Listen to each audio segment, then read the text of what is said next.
Baghdad میں ایک بزرگ تھے تو درزیوں کا کام کرتے تھے.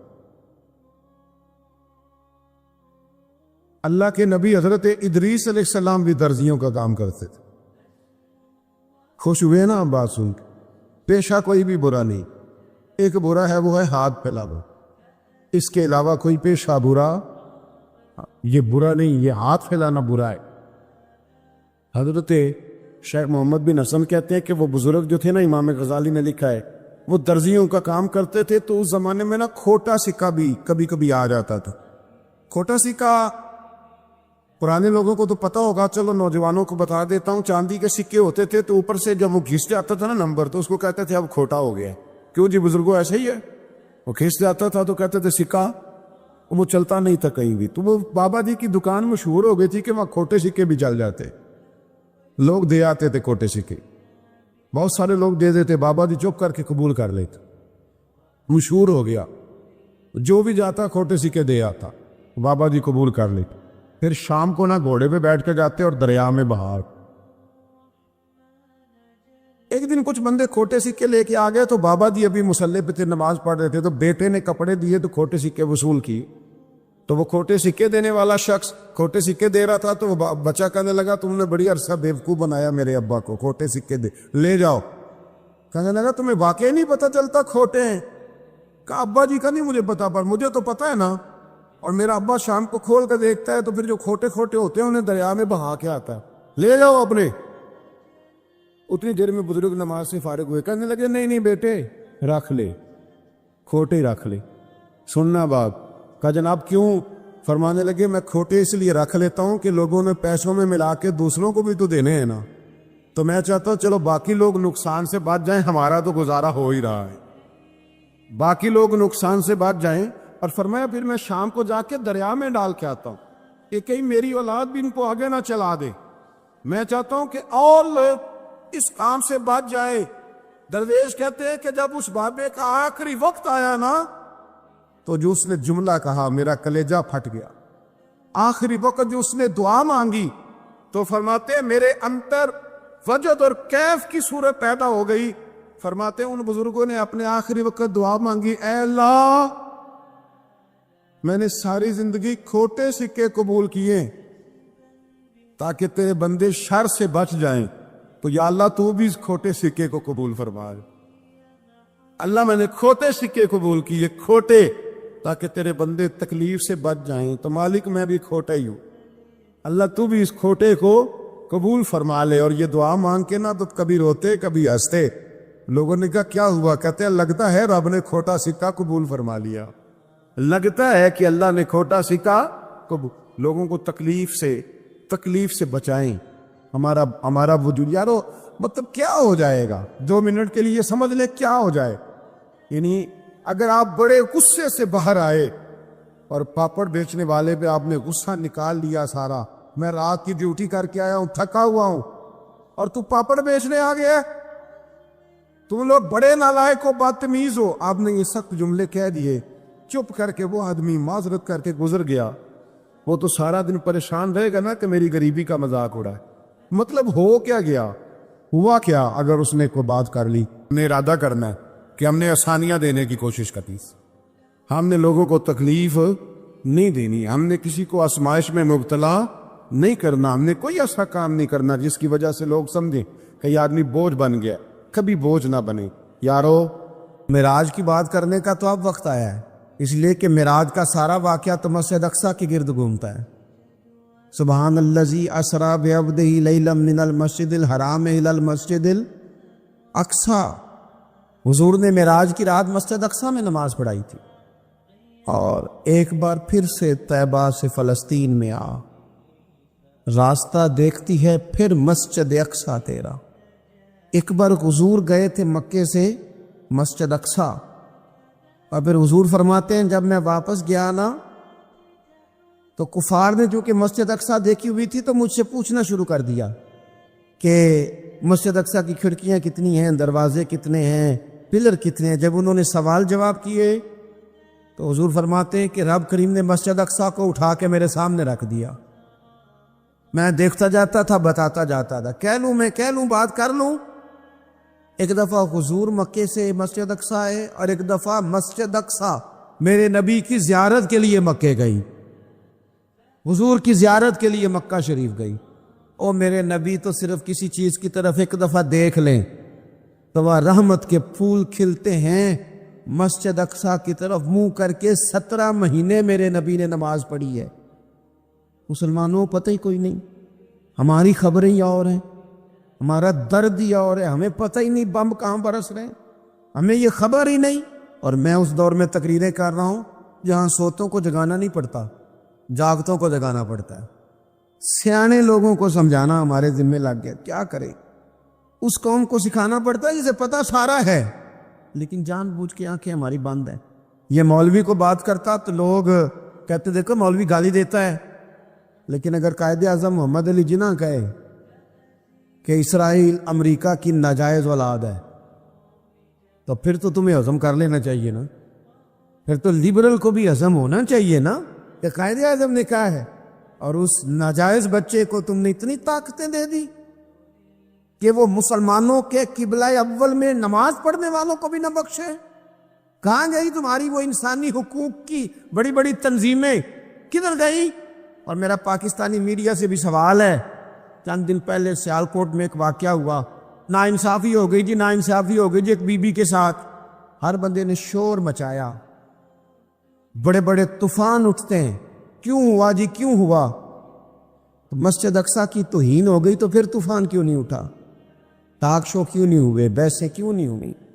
میں اس موم بتی مافیا کا کیا کروں؟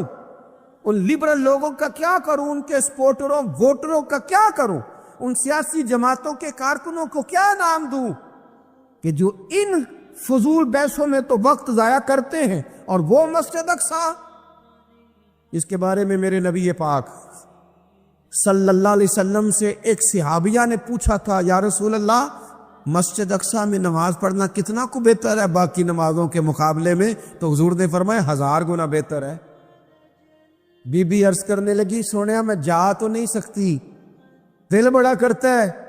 حضور نے فرمایا جا نہیں سکتی تو وہاں تیل ہی بھجوا دے، جس میں حاضری لگوانے کی حضور بات کریں جس مسجد میں۔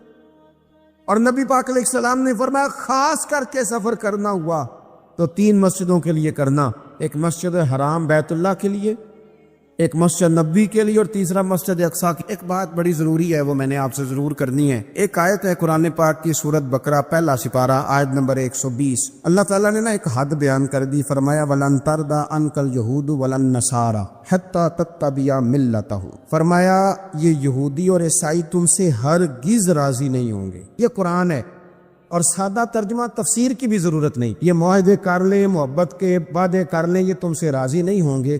کب راضی ہوں گے؟ حتیٰ تتبع ملتہم، یہاں تک کہ تم ان کے دین کی پیروی کرنے لگ جاؤ۔ میرا جب پہلی دفعہ پاسپورٹ بنا تو میں نے سارا پڑھا، کتابیں پڑھنے کا شوق تھا شروع سے۔ اس کے ہر صفحے پہ لکھا ہے کہ سوائے اسرائیل کے، یعنی آپ پوری دنیا میں یہ سبز ہلالی پاسپورٹ لے کے جا سکتے ہیں، خبردار اسرائیل آپ یہ پاسپورٹ لے کے نہیں جا سکتے۔ یعنی اتنی نفرت کسی ملک سے کہ اس پر لکھ کے چھاپ دیا ہر صفحے پر کہ یہ پاسپورٹ سوائے اسرائیل کے ہر ملک کے لیے کارآمد ہے۔ میرا سوال ہے عرب کے ان لیڈروں سے جنہوں نے اسرائیل کے ساتھ معاہدہ کیا، مجھے بتاؤ تمہیں فلسطین کی بیٹیاں بھول گئی نا ساری کی ساری؟ تمہیں وہ ماں بھول گئی نا جو مسجد اقصی کے دروازے پہ کھڑی ہو کے چیخیں مارتی تھی اور کہتی تھی کوئی علی کو خبر کرو کہ میری بچیاں قید میں ہیں؟ اور بھول گئی؟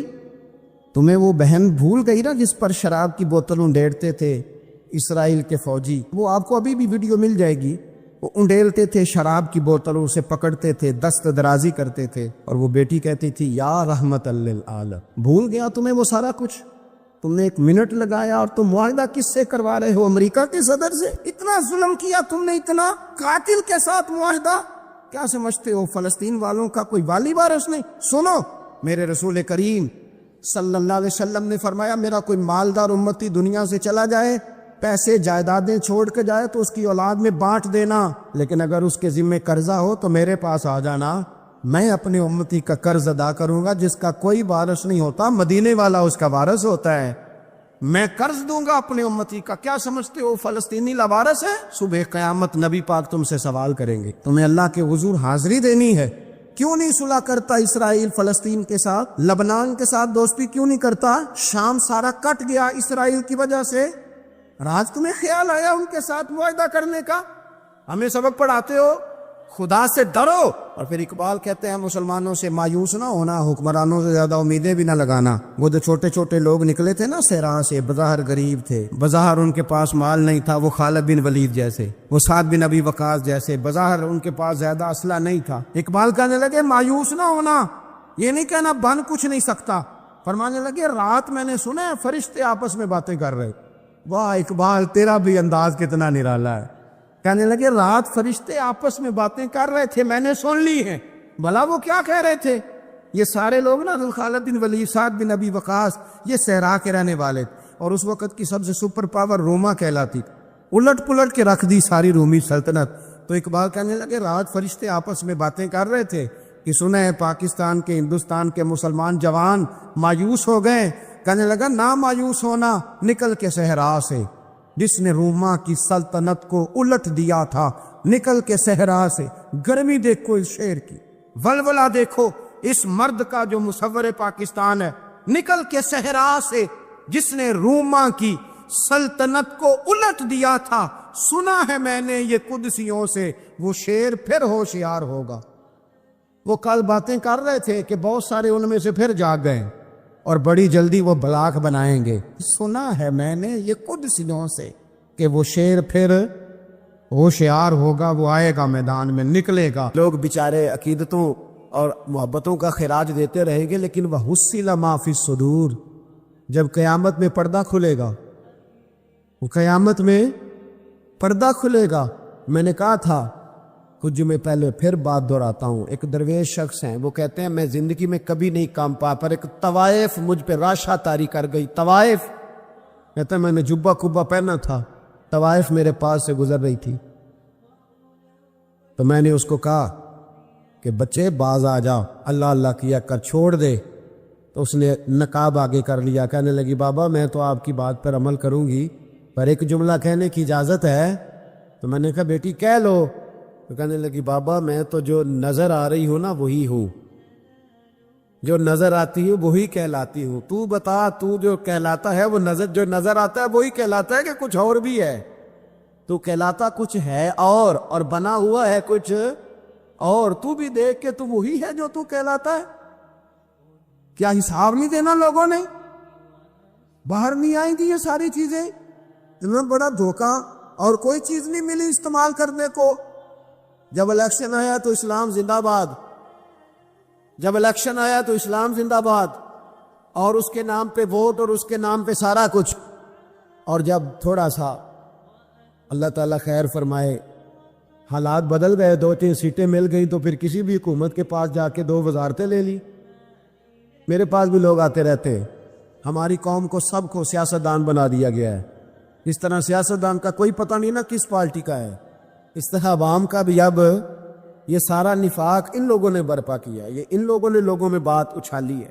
لوگ بھی اس کو بھی کہہ دیتے ہیں تیرے ساتھ ہیں، اس کو بھی کہہ دیتے ہیں۔ کیا کریں، ان کے شر سے بچنے کے لیے ایسا کرتے، ورنہ شر پھیلاتے ہیں۔ ایک صاحب میرے پاس آ گئے، اب جب آپ کے پاس کوئی شخص آتا ہے تو آپ دروازہ تھوڑی بند کر سکتے ہیں، آ گئے ملنے کے لیے۔ انہوں نے آ کے نہ موبائل نکالا، کہنے لگے 100 سے زیادہ تقریریں ہیں آپ کی تقریر سنے بغیر میں سوتا نہیں، آئے سیاسی مقصد کے لیے، میں آپ کی تقریر سنتا ہوں۔ میں نے کہا اللہ آپ کو جزائے خیر دے، مجھے تو پوری دنیا سے لوگ کہتے ہیں تقریر سنتا ہوں، چلے مہربانی ہے، مجھے تب فائدہ ہے جب کوئی تقریر سن کے اثر بھی کرے، تو چلے خیر آپ کہہ رہے تو اچھی بات ہے۔ انہوں نے اس پر اور تھوڑا زور دینا شروع کیا، تو کئی دفعہ نا تکلیف ہوتی ہے کہ یار آپ کیا سمجھتے ہیں سامنے والا پاگل ہے، بیوقوف ہے، اور جو ساتھ لے کے آنے والے ہوتے ہیں وہ بھی خیال نہیں کرتے ہم کیا کہہ رہے ہیں۔ آپ پاگل سمجھ رہے ہیں سامنے والے کو کہ آپ جھوٹی تعریف کریں گے سامنے والا مان جائے گا؟ ڈرنا چاہیے اللہ تعالیٰ سے۔ یہ بڑی تقریر، آپ وہ جو آپ نے ایک موقع پہ کہا تھا، میں نے اسے کہا، میں نے کہا صاحب آپ نے 10 دفعہ کہا ہے تو میں نے سن لیا ہے، لیکن مجھے 1% بھی خوشی نہیں کہ آپ مجھے سنتے۔ یہ کام آپ الیکشن کے بعد آ کے میرے ساتھ کرتے تو مجھے بڑی خوشی ہوتی، مجھے تسلی ہوتی کہ آپ واقعی مجھے سنتے ہیں۔ یہ کیا بات ہوئی؟ پتہ نہیں اب آپ کس کس کو جا کے یہ کہیں گے، کس کس کے ساتھ آپ یہ زاویہ نگاہ لگائیں گے جو تجھے دیکھ کے پھر کسی اور کو بھی دیکھے۔ جو تجھے دیکھ کے پھر کسی اور کو بھی دیکھے تماشائی ہے وہ، طالب دیدار نہیں۔ تو میں نے کہا آپ تماشائی بن کے نہ آئے، مہربانی فرمائیں، جائیں کہیں اور جا کے۔ کیا سمجھا لوگوں نے؟ جس طرح کا موڈ آئے گا، جس کے ساتھ آپ جائیں گے۔ اب تو اتنا ماحول عجیب ہو گیا، پہلے کو کسی بزرگ سے ملتا تھا نا، کسی کو نیک سمجھ کے تو کہتا تھا حضرت میرے لیے دعا کرنا، اب کو ملتا ہے تو کہتا ہے حضرت جی اوراں ویکھیا جے تہاڈی سیلفی لینی ہے۔ یہ کون سا دین؟ آپ مذہب کے نام پہ بھی وہی ملمہ سازی، وہی بناوٹ۔ تو جب راز کھلے گا، وَحُصِّلَ مَا فِي الصُّدُورِ، جب سینوں کی چیزیں باہر آئی، میں کہتا ہوں آج راز کھل جائے، مشکل ہو جاتا ہے، لوگ وضاحتیں دیتے پھرتے، جب قیامت میں راز کھلیں گے۔ سب سے پہلے دیندار شخص کو دیکھنا چاہیے۔ میرے نبی پاک علیہ السلام نے فرمایا سب سے پہلے جہنم میں ریاکار عالم دین کو ڈالا جائے گا۔ عالم کو سب سے پہلے دوزخ میں ڈالا جائے گا، اس لیے کہ اس نے اپنا قد اونچا کرنے کے لیے دین کو ٹیشو پیپر بنایا تھا۔ یہ تو بات ہو گئی دینداروں کی۔ ایک سیاستدان نے نعرہ لگایا، اس نے کہا روٹی دوں گا، کپڑا دوں گا، مکان دوں گا۔ ایک بعد میں پھر آ گیا، اس نے کہا تحفظ دوں گا۔ ایک تیسرا آ گیا، اس نے کہا میں فلاں کر دوں گا۔ آتے رہے لوگ، بیچارے مجبور ہیں، پریشان ہیں۔ ہمارے ملک میں پی ایچ ڈی کرنے کے بعد لوگوں نے چائے کے ڈھابے بنائے ہوئے ہیں، لوگ آزمائش کا شکار ہیں۔ کدھر جائیں؟ سیاستدان کے پیچھے لگ گئے، لوگوں نے نعرے بھی لگائے، لوگوں نے اپنی جیب سے پوسٹر بھی اس کے بلوا کے چسپاں کیے، ساری اس کے پیچھے لوگ لگ گئے۔ اب ہمیں تو نہیں نہ پتا تھا کہ وہ تو غریبوں کے جذبات سے کھیل کر اپنا قد اونچا کرنے جا رہا ہے، وہ تو ہوس اقتدار کا پجاری ہے، وہ تو صرف کرسی کے لیے لوگوں کے جذبات سے کھیل رہا تھا۔ اس نے تو اتنے زبردست نعرے اس لیے سکھائے تھے کہ لوگ میرے پیچھے لگ جائیں، کسی کی مجبوری کا نام لے کے اسے پیچھے لگا کے پھر وہ اپنے ذاتی مفادات لینا چاہتا تھا۔ اللہ فرماتے ہیں دنیا میں تو دھوکہ دے لے گا، پر وَحُصِّلَ مَا فِي الصُّدُورِ، میں راز کھول دوں گا۔ ایک حدیث سنانے لگا جو آپ نے رٹ کے یاد کر لیے، کر لیں گے انشاءاللہ؟ بولیے سارے کہیے انشاءاللہ، کر لیں گے یاد ماشاءاللہ سے؟ سنیں، ابو داؤد شریف میں، ترمذی میں حدیث ہے، نبی پاک علیہ السلام نے فرمایا کچھ لوگوں کی پشتوں پر اللہ قیامت میں جھنڈے گاڑ دے گا۔ پشت ہوتی ہے نا، پشت، مقعد، سرین، اس پر اللہ جھنڈا گاڑ دے گا، وجود کے ساتھ لگا دے گا۔ حدیث صحیح عرض کر رہا ہوں، حضرت انس بن مالک رضی اللہ تعالیٰ عنہ حدیث کے راوی ہے، فرمایا جھنڈا پشت کے ساتھ گاڑ دیا جائے گا، اور اونچا جھنڈا ہوگا قد سے۔ تو لوگ سارے کہیں گے یا اللہ یہ کون ہے، کون ہے یہ؟ تو رب کریم فرمائے گا یہ اپنی قوم کا غدار ہے، یہ اپنی قوم کا، ان کے جھنڈے یہاں نہیں لگیں گے، ان کے جھنڈے وہاں بھی لگیں گے۔ میرے نبی پاک علیہ السلام نے فرمایا غداروں کی پشتوں پہ اللہ جھنڈے لگائے، اور یہ جھنڈے لگیں گے، اور جب لوگ پوچھیں گے یہ کون ہے، تو کہا جائے گا وہ یہ ہے جس کو قوم نے امانت دار سمجھ کے سربراہی دی، پر یہ غدار نکلا۔ قوم نے اعتماد کیا، امانت دار سمجھ کر یہ غدار نکلا۔ یاد رکھنا تمہارے جھنڈے لگیں گے، آج تمہاری گاڑیوں پہ سرکاری جھنڈے ہیں، آج تمہاری بڑوں تجاروں پر سرکاری جھنڈا ہے، قیامت میں تمہاری پشت پر غداری کا جھنڈا ہوگا، غداری کا۔ اور میرے نبی پاک علیہ السلام نے فرمایا غریبوں کو اللہ قوت دے دے گا، اور جو تکبر کرنے والے تھے انہیں اللہ کیڑیوں کی شکل عطا کرے گا، چیونٹیوں کی شکل، کیڑے مکوڑے بنا دے گا، اور غریب پیروں کے نیچے مسل کے جائیں گے۔ وقت تھوڑا رہ گیا۔ وَحُصِّلَ مَا فِي الصُّدُورِ، فرمایا تمہارے سینے کے سارے راز اللہ باہر نکال دے، فاش ہو جائے گی، ہر چیز کھل جائے گا، سارا آئینہ باہر آئے، تمہیں وہ سارا کچھ بھگتنا ہے۔ کتنے بادشاہ گزرے آپ کے ملک میں، کتنوں کی قبروں پہ لوگ فاتحہ پڑھنے جاتے ہیں، کتنے ہیں جن کا اب نام ہوتا ہے، تصویریں لگی ہوئی ہیں پارلیمنٹ میں، اس سے زیادہ کوئی شے؟ ختم ہو گئی بات۔ کدھر گئے ہمارے تو نوجوانوں کو یاد بھی نہیں، کیا کسی نے کمال کر لیا وزیر اعظم بن کے، کیا اس نے کر لیا؟ ختم ہو گئی بات۔ خدا را جو آپ ہیں آپ وہی بیان کریں، دھوکہ نہ دیں، ورنہ یہ راز جب کھلے گا، میرے نبی پاک علیہ السلام نے فرمایا بہت بڑا تاجر قیامت میں اللہ کی بارگاہ میں کھڑا کیا جائے، اللہ اس کے بچوں کو بھی بلائے گا، کہے گا تمہیں پتہ ہے تمہارا مال حرام ہے، ناجائز ہے، تمہارے باپ نے دھوکے سے کمایا ہے۔ تو نبی پاک علیہ السلام نے فرمایا، امام سیوطی نے حدیث لکھی ہے، نبی پاک فرمانے لگے وہ اولاد اپنے باپ پہ مقدمہ کر دے گی، وہ جن کو دے گیا نا کہ وہ والا پلاٹ بھی تیرا، وہ والا بھی تیرا، وہ والا بھی، وہ مقدمہ کر دے، وہ کہیں گے اے اللہ ہم نے اس سے کہا تھا ہمیں ناجائز مال دے، اس سے پوچھ اس نے کیوں کمایا۔ میرے مصطفیٰ کریم علیہ السلام فرماتے ہیں احد پہاڑ کے برابر اس کی نیکیاں ہوں گی، لیکن جرم یہ ہوگا کہ کمائی حرام تھی، تو اللہ کریم ان بچوں کے مقدمے کی وجہ سے باپ کو جہنم میں داخل کر دے گا۔ یہاں وہ سخی بھی بن کے گیا ہے، یہاں وہ کہتا وہ کہانیاں سنایا کرتا تھا کہ میں بڑی محنت سے آگے گیا ہوں۔ وَحُصِّلَ مَا فِي الصُّدُورِ، میں تمہارے سینوں کی چھپی چیزیں راز کھول دوں، راز فاش ہو، تمہیں ہر چیز دیکھنی پڑے گی۔ میرے رسول پاک علیہ السلام کی ایک حدیث بڑی انفرادی ابن حجر نے لکھی، میں تو اس حدیث کو پڑھ کے میں نے کتاب بند کر دی، میں نے کہا اللہ ہمیں معاف کرے۔ نبی پاک علیہ السلام نے فرمایا جس کو امین بنایا گیا اور اس نے خیانت کی، وہ کسی جگہ کا بھی امین تھا، وہ ممبر رسول کا امین تھا یا ڈاکٹر کی کرسی کا، وہ کسی سکول کے ادارے کا امین تھا یا حکومت میں کسی عہدے پہ جسے امین بنایا گیا، توجہ ہے میری بات پر، جسے امین بنایا گیا اس نے خیانت کی، تو اس نے جس چیز کی خیانت کی ہوگی وہ چیز قیامت کے دن اس کی گردن کے ساتھ لٹکی ہوئی ہوگی، گردن کے ساتھ۔ محبوب فرمانے لگے ایک شخص آئے گا اس کی گردن پر اونٹ بیٹھا ہوگا، اور حدیث کے لفظ یہ ہے حضور فرماتے ہیں مجھ سے فریاد کرے گا کہ یا رسول اللہ میری مدد کرے، تو میں اسے کہوں گا میں نے تجھے سمجھایا نہیں تھا، اب تیرے بارے میں اللہ فیصلہ کرے گا۔ پھر ایک اور شخص آئے گا تو اس کی گردن کے ساتھ، اس نے چونکہ گھوڑے چرائے تھے تو اس کی گردن کے ساتھ گھوڑے لٹکے ہوئے ہوں گے، گھوڑے، اللہ اکبر، تو وہ فریاد کرے گا حضور میری مدد کرے۔ ذرا یہ چیزیں بھی جاگ کے سنا کریں۔ آپ شفاعت رسول کے موضوع پر نعرے لگاتے ہیں، پہلے یہ بھی تو دیکھیں نا حضور سفارش کریں گے کس کی، اس پر بھی ذرا غور فرمائیں۔ وہ جو سبحان اللہ ماشاءاللہ والا عنوان ہوتا ہے اس پہ کہتے ہیں ماشاءاللہ جی آج تو پتہ چل گیا جنتی ہے۔ وہ بھائی جنت کی سڑک پہ بھی تو چڑھنا ہے کہ نہیں، وہ رستہ بھی اختیار کرنا ہے کہ نہیں؟ کہ آپ کا خیال یہ ہے کہ آپ کو ہیلی کاپٹر کے ذریعے جنت میں ڈال دیا جائے، کچھ کرنا نہ پڑے؟ عزیز بھائی، میرے نبی پاک علیہ السلام فرمانے لگے کچھ لوگ ایسے ہوں گے کہ ان کی گردنوں کے ساتھ بکریاں ممنا رہی ہوگی، گدھے ہنہنا رہے ہوں گے، فرمایا وہ فریاد کریں گے تو میں کہوں گا تمہیں سمجھایا نہیں تھا۔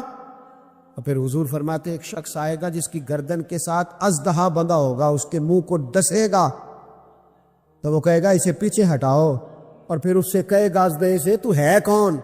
تو وہ کہے گا میں تیرا وہی مال ہوں جسے تجوری میں سنبھال کے رکھتا تھا، آج میں تیری گردن سے لپٹ گیا ہوں تو کہہ رہا ہے پیچھے ہٹ جا۔ بھائی راز کھلے گا، آپ یقین کریں، اچھے لوگوں کے جب راز کھلیں گے قیامت میں تو موج لگ جائے گی۔ راز صرف بروں کے نہیں کھلیں گے، اچھے لوگوں کے بھی راز ہے، توجہ ہے میری بات پر۔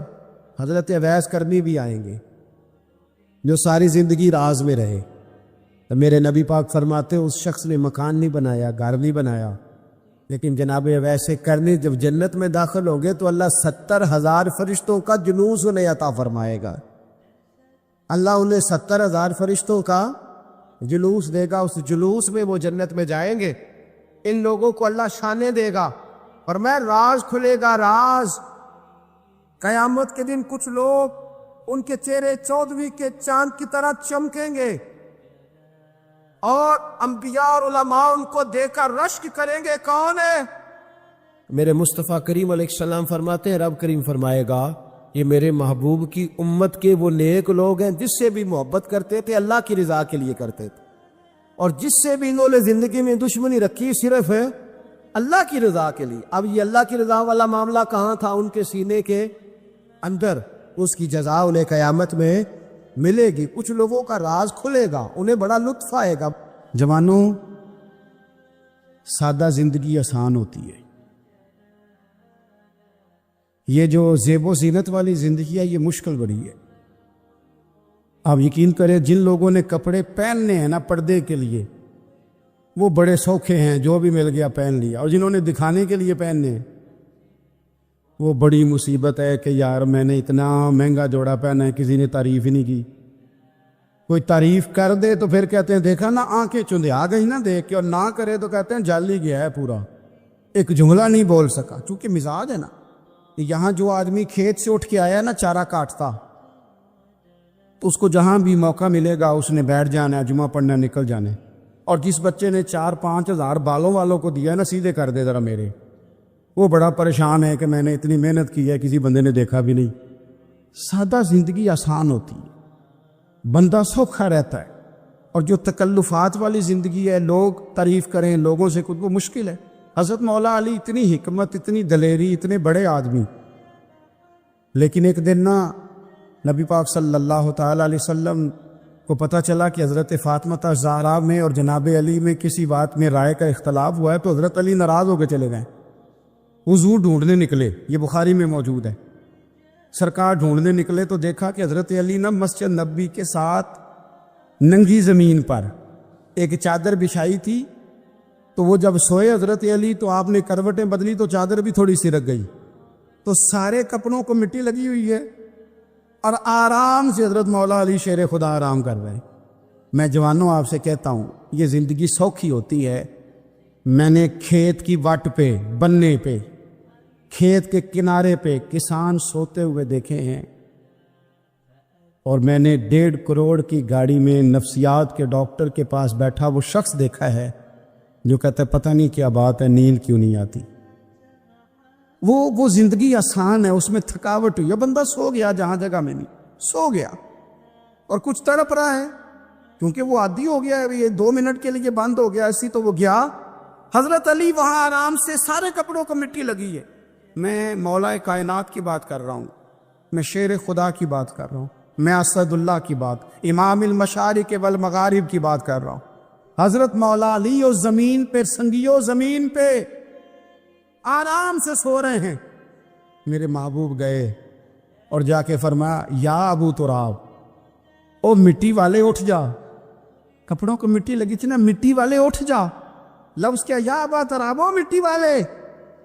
حضرت علی کو ساری حیات ظاہرہ جس نے بھی ابو تراب کہا جناب علی بڑے ہی راضی ہوئے, خوش ہوتے تھے, فرماتے تھے یہ مجھے کہو, یہ میرے نبی نے مجھے کہا ہے. اور مٹی والے اٹھ جا. آپ کی زندگی کی جو سادگی ہے, میں آپ سے عرض کروں ہمارے تکلفات ہمارے اپنوں کو بڑا پریشان کرتے. ایک داماد وہ ہوتا ہے جو جہاں بٹھاؤ بیٹھ گیا, تو بوڑھا سسر بھی سکون میں ہے, ساس بھی آرام. اور ایک وہ ہے کہ جو ہر بات میں بگڑتا ہے کہ یہ چادر میرے شایان شان تھی جو بچھائی ہے, تو پتہ نہیں ہے میں کون صاحب ہوتا ہوں, تم نے میری مرضی کے مطابق فلانا کام نہیں کیا. آپ یقین کریں سسر بیچارہ ادھار پکڑتا پھرتا ہے کہ داماد صاحب آ رہے, ہر بات میں رٹا, ہر بات میں جھگڑا. میرے پاس سنگی دور دراز سے آتے ہیں تو میں دیکھتا ہوں کہ اپنا لہجہ ہے, تو کچھ لوگ اتنے میٹھے, اتنے پیار والے آتے ہیں کہ یوں محسوس ہوتا ہے کہ جیسے ان کے لیے آپ کو کوئی تکلف کرنے کی ضرورت نہیں. اور کچھ ایسے ہیں کہ آپ کو سرانے کھڑے ہونا پڑتا ہے کہ جناب کی چائے جلدی لے آئیں. مزاج نازنی پہ بعض چیزیں گراں گزرتی. تو بھائی جب آپ سادہ اور آسان ہو جاتے ہیں تو آپ دوسروں کے لیے بھی دشواری کم پیدا کرتے ہیں. حضرت علی شیر خدا کہتے ہیں بھوک لگ گئی تھی, بڑی بھوک بڑی لگ گئی, اور حالات غربت کے تھے, آزمائش تھی. تو فرماتے ہیں کہ میں نے سوچا مزدوری نہ کر لیں. ہم کیا کرتے ہیں, جو زیادہ غریب ہے وہ مانگ لیتا ہے, جو درمیانے طبقہ ہے کا وہ ادھار لے لیتا ہے. حضرت مولا علی نے کیا فرمایا, فرمایا مزدوری نہ کر لیں, چونکہ حالات کچھ اور تھے. حضرت مولا کائنات شیر خدا کرم اللہ تعالی وجہ الکریم فرماتے ہیں یہ سادگی دیکھیں. آپ فرماتے ہیں میں مزدوری ڈھونڈنے نکلا. کیوں نہیں ملتی ہمارے جوانوں کو مزدوری, کیوں کہانیاں سناتے ہیں. حضرت علی کہتے ہیں میں ڈھونڈنے نکلا. ایک عورت کو میں نے دیکھا کہ اس نے کچھ مٹی نکال کے رکھی ہوئی ہے, تو اسے تر کرنا چاہتی ہے. پرانے زمانے میں مٹی میں پانی ڈال کے اسی سے لوگ کام لیتے تھے, اسی سے دیواریں بن جاتی تھی. ہم گھارا کہتے ہیں اپنی زبان میں. تو وہ گھارا بنانا چاہتی ہے لیکن پانی نہیں نکل رہا اس سے نا, اس نے کنویں سے پانی نکالنا, نکل نہیں رہا. تو حضرت مولا علی شیر خدا کرم اللہ تعالی وجہ الکریم فرمانے لگے میں نے اس بی بی سے کہا کہ میں پانی نکال دوں, مزدوری دو گی؟ اس نے کہا میں بھی مزدور ہی تلاش کر رہی تھی، ایک پانی کا ڈول آپ نکالیں گے اور مٹی پہ ڈالیں گے تو ایک کھجور دوں گی۔ حضرت علی فرماتے ہیں گرمی بڑی سخت تھی، میں نے 16 ڈول پانی کے نکالے، 16 برتن بھر کے پانی نکالا اور اس مٹی پہ ڈالا، پھر میں ہاتھ دھو کے آیا اور اس خاتون کے پاس بیٹھا تو اس نے مجھے، او مزدورو کمزور کمزور پڑتے ہو، پیچھے پیچھے ہو کے بیٹھتے ہو، خیال بناتے ہو کہ ہم کوئی کمزور لوگ ہیں، یہ دیکھو میں کن کی بات کر رہا ہوں، جن کا پیار ایمان ہے، جن کی محبت ایمان ہے۔ حضرت مولا علی شیر خدا تمہیں سبق دے رہے ہیں کہ حکمت، دانائی، بہادری اور پھر سادگی۔ مجھ سے کئی دفعہ لوگ پوچھتے ہیں آپ کے والد صاحب، تو میں نے کبھی جھجک کے نہیں بتایا، نہیں میرے ابا پروفیسر نہیں تھے، میرے ابا پیر نہیں تھے، میرے والد صاحب جو تھے وہ عالم نہیں تھے، لیکن مجھے فخر ہے جب ان کا انتقال ہوا اور میں انہیں غسل دے رہا تھا تو اس وقت بھی ان کے ہاتھوں پہ چھالے تھے، اس لیے کہ وہ مزدور تھے، وہ محنت کرتے تھے، انہوں نے جیبیں کاٹ کے روٹی نہیں کھائی، انہوں نے ہمیں جو کما کے کھلایا ہے وہ محنت اور مزدوری کا ہے۔ میں ناز سے کہا کرتا ہوں الحمدللہ میں کسان کا بیٹا ہوں، میں اس کا بیٹا ہوں جو دھرتی کا سینہ چیر کے اناج اگاتے تھے۔ اور میں نے دیکھا ہے کہ جب بڑولے میں میری اماں گندم بھرنے لگتی تو میرے والد صاحب فرماتے تیاں تیانیاں دا حصہ بھی کٹ لئی، غریباں دا بھی کٹ لئی، فلاں دا بھی، کہ فلاں آدمی دی گندم عید کی تھوڑی ہوئی ہے، وہ 2 بوریاں ادھر بھی بھیجنی ہے۔ تو وہ جو غریبی کی سخاوت تھی اور وہ جو سادگی کی سخاوت تھی، اس کے اندر جو رانائی تھی اور اس کے اندر جو جذبہ اور شوق تھا، مزدور کا بیٹا پیچھے پیچھے جاتا ہے اور وہ گھبرا کے زندگی گزارتا ہے، تمہیں تو سر اٹھا کے جینا چاہیے۔ اس لیے کہ حضرت مولا علی شیر خدا کہتے ہیں میں مزدوری کر کے کھجوریں کما کے لایا، اور لا کے نہ تو میں نے اکیلے نہیں کھائی وہ، کیونکہ قحط کا دور تھا، حالات اور تھے، فرماتے لا کے حضور کو پیش کی۔ میں نے کہا حضور یہ کھجوریں ہیں، تو کریم نے پوچھا کہاں سے آئی ہیں؟ میں نے عرض کی حضور بھوک بڑی لگ رہی تھی تو مزدوری کے لیے نکلا، تو ایک عورت نے اپنے مٹی کو پانی لگانا تھا تو میں نے محنت کر کے یہ 16 کھجوریں کھائی ہیں۔ تو کہتے ہیں حضور زمین پہ بیٹھے تھے، مجھے بھی ساتھ بٹھا لیا، کھجوریں ہم نے وہاں رکھ لی، بڑے شوق سے میٹھی میٹھی باتیں بھی ہونے لگی۔ یہ تو جو لوگ روز کھاتے ہیں نا گوشت، وہ تو نخرے کرتے ہیں، کہتے ہیں وہ جناب یہ ذرا یہ چیز مجھے ہضم نہیں ہوتی، کولیسٹرول ہے فلان، پیچھے لے جاؤ پیچھے۔ لیکن کبھی آپ دوپہر کو مزدور کو روٹی کھاتے دیکھیں، اور جس طرح ہاتھ دھوتا ہے اور پونے کو 4 لگ جاتا ہے سارا جو وہ باندھ کے لایا ہوتا ہے، اور لیکن جب وہ کھا کے کھانا اچار کے ساتھ آسمان کی طرف دیکھتا ہے، لفظوں میں نہیں، کیونکہ لفظ تاثیر سے بنتے ہیں، تلفظ سے نہیں، اہل دل آج بھی ہیں اہل زبان سے آگے، وہ جو لہجے سے رب کا شکر ادا کرتا ہے تو اس کی آنکھوں کی روشنی بتاتی ہے کہ جو اس نے کھایا ہے اس نے رب کا شکر بھی صحیح کر کے ادا کیا ہے، پھر اٹھ کے کام۔ تو حضرت مولا علی شیر خدا کہتے حضور نے مجھے وہیں بٹھا لیا اور رغبت سے کھجوریں کھانے لگے۔ ایسا کوئی محبوب کہیں ہوگا نہ کہیں ہے، دیکھو بیٹھا ہے چٹائی پہ مگر عرش نشی ہے، اور ملتا نہیں کونین کو کیا کیا تیرے در سے، ایک لفظ نہیں ہے جو تیرے لب پہ نہیں ہے۔ اپنی زندگی میں یہ 3 باتیں اپنائیں، ایک تو حکمت کے ساتھ دانائی، مزاج جارحانہ نہ بنائیں۔ جارحانہ مزاج سے کچھ بیوقوفوں کو تو متاثر کیا جا سکتا ہے، فہم و فراست والے لوگوں کو متاثر نہیں کیا جا سکتا۔ جارحانہ مزاج نہیں، حکمت والا، دانائی والا، معاملہ فہمی والا مزاج بنا۔ اور دوسرا، کمزور نہیں پڑے زندگی میں، اپنے آپ کو خود حوصلہ دیں، اپنے آپ حوصلے میں ہوں گے تو آپ کے ارد گرد لوگ تسلی میں ہوں، آپ اپنے مزاج میں دلیری لائیں۔ اور تیسری بات، زندگی کو سادہ کریں، یہ سادہ ہوگی آپ کے لیے، آپ کے گھر والوں کے لیے، سب کے لیے آسانی ہو۔ جو آدمی گھر جاتا ہے اور مصیبت کھڑی کر دیتا ہے نا میں آ گیا ہوں، تو اس کے گھر والے بھی بڑے پریشان ہیں، اس کے بچے یہ دعا نہیں کرتے ابا جی گھر آئیں، بلکہ یہ دعا کرتے ہیں کہ یہ آئے ہیں تو اللہ جانے کب جائیں گے۔ حضور کو مکہ بھی بڑا ہی پیارا، اس شہر سے بھی رسول کائنات کو بڑی ہی محبت، لیکن پتہ ہے مسلمانوں کو مدینے سے اتنا پیار کیوں ہے؟ یہ محبت ذاتی نہیں، یہ بھی خدائی ہے، یہ نہ اللہ کی دی ہوئی، مالک کی عطا ہے۔ حضور نے دعا فرمائی مدینے کی محبت کے لیے، نبی پاک نے، یہ جو ہمارے سینے مچلتے ہیں، دل تڑپتے، ہماری اولادیں روتی ہیں، ہم سب کچھ قربان کر کے بھی اس شہر نور میں جانا چاہتے، تو یہ خدائی فیصلہ ہے، اللہ کی پیدا کی ہوئی محبت ہے۔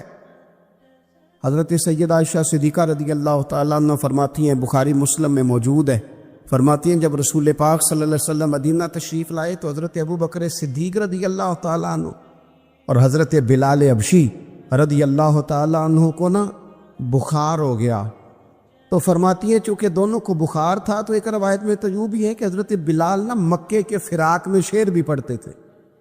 انسان اپنے علاقے سے پیار کرتا ہے نا، تو مکہ مکرمہ کے فراق میں، جدائی میں اشعار بھی کہتے تھے۔ حضرت عائشہ صدیقہ رضی اللہ تعالیٰ عنہ کہتی ہیں، اور دونوں کا بخار کا حال مجھے معلوم ہوا تو میں حضور کی بارگاہ میں گئی، میں نے عرض کی یا رسول اللہ صلی اللہ تعالیٰ علیہ وسلم، جناب صدیق اکبر کو بھی بخار ہے، سیدنا بلال حبشی کو بھی، میرے دوستو چاہیے تو یہ نا کہ بیماری کی اطلاع ملے تو شفا کی دعا ہو، پر کریم محبوب دلوں کے حال جانتے ہیں نا۔ حضور نے کیا دعا فرمائی، کہا اے اللہ جس طرح ہمیں مکے سے محبت تھی نا، اسی طرح ہمیں مدینے کی محبت دے دے، بلکہ ہمارے دلوں میں مدینے کی محبت مکے سے بھی زیادہ فرما دے۔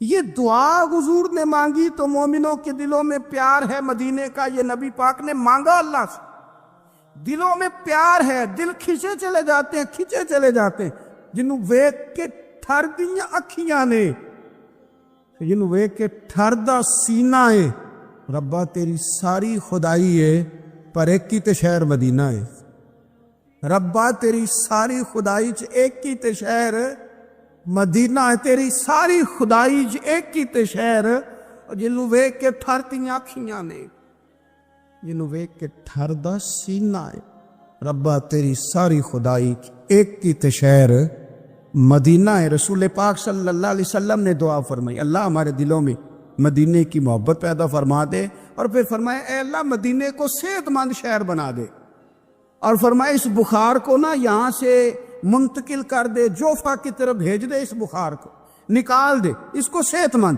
یہ کچھ دن پہلے نا عالمی ادارہ صحت نے رپورٹ جاری کی، یہ عالمی ادارہ صحت نے دنیا کے سارے شہروں میں صحت کے لحاظ سے سب سے زیادہ بہترین شہر رسول ہے، مدینہ منورہ ہے، مدینہ منورہ ہے۔ ہم عالمی ادارہ صحت والوں سے کہتے ہیں تم رپورٹ نہ بھی نہ جاری کرتے، تم نے تو آج رپورٹ جاری کی ہے نا، تو یہ رپورٹ تو فرشتوں نے پہلے بنا دی تھی، اس لیے کہ حضور نے دعا کی تھی اللہ مدینے کو صحت والا شہر بنا دے۔ وہاں تو بڑے بڑے بیمار جا کے ٹھیک ہو جاتے، بڑے بڑے کمزور جا کے تندرست ہو جاتے، بڑے بڑے بوڑھے جا کے لگتا ہے توانا ہو گئے۔ وہ تو شہر ہے، کیا باتیں ہیں اس شہر کی۔